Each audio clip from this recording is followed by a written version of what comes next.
Akkam bultan barattoota. Ani barsiisaa herregaa keessaniiti.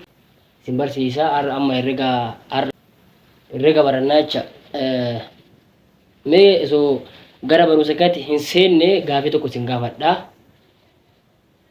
Lama ida'uu sadii meeqa? Namni naa deebisu mee? Eeshi. Lama ida'uu sadii deebiin isaa ja'a. Ja'a. Yes barsiisaa. Atoo. Lama ida'uu sadii shan. Kunooti. Fakkeenyaaf kubbaan kun lama, kubbaan kun sadii walitti sadii ida'uu lama walitti shan ta'a jecha barsiisa. Shan. Yes barsiisaa. Atoo. Lama ida'uu sadii deebiin isaa torba. Torba. Yes barsiisaa. Yes. Atoo. Lama ida'uu sadii tokko. Gaafii kanarratti mari'annee wal mariidhaan furra.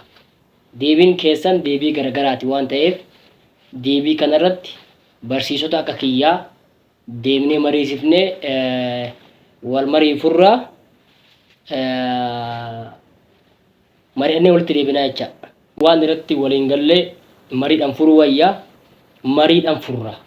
Kanaaf lama ida'uu sadii shan jettanii kun jaha jedhee kun torba jedhee kanaaf mariin furraa mari'anneet waan irratti walii galle lama ida'uu sadii shan ta'ee lama ida'uu sadii jaha ta'ee akkuma barataa sun kaase lama ida'uu sadii torba ta'ee lama ida'uu sadii tokko ta'ee irratti walii gallee murteessinee dhufnaa jecha. Akkasanitti dubbisaa waan kanas bitadhaatii koottaa.